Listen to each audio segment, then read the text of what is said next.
Mastering the magic. Omitting relative pronouns in English. Hello language enthusiasts. Welcome back to our series on intermediate grammar. Today, we'll be diving into a particularly interesting topic: omitting the relative pronoun when possible, within defining relative clauses. This small yet significant aspect of English can really boost your language fluency, making your sentences more natural and concise. Let's unravel this linguistic magic. Before we start omitting, let's remind ourselves about relative clauses. A relative clause is a part of a sentence that describes a noun, and it usually begins with a relative pronoun such as who, which, or that. For example, in the sentence, "The book that I am reading is very interesting," that I am reading is the relative clause defining the noun, book. Defining relative clauses give essential information about the noun, information that if removed, would alter the meaning of the sentence.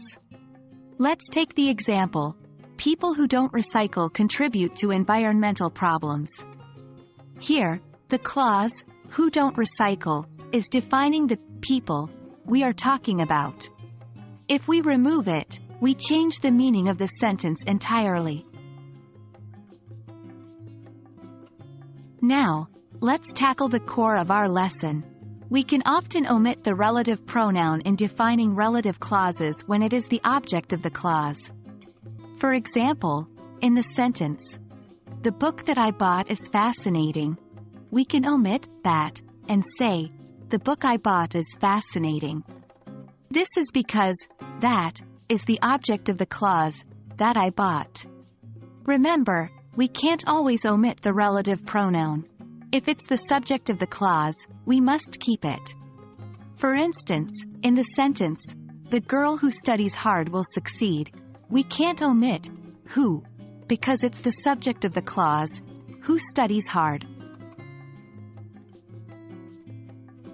Let's try applying what we've learned. Try to simplify these sentences by omitting the relative pronoun if possible. 1. The gift that you gave me was lovely. 2.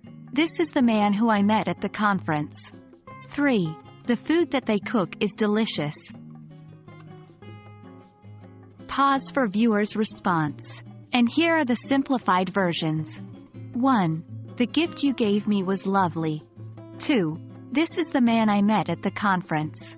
3. The food they cook is delicious. Brilliant work, everyone! As we've seen, omitting the relative pronoun when it's the object of a defining relative clause can make your sentences smoother and more natural. Remember to practice this skill and apply it in your day-to-day conversations. Thank you for joining us in this lesson. Stay curious, keep learning, and remember, language is the roadmap to a culture. Enjoy the journey.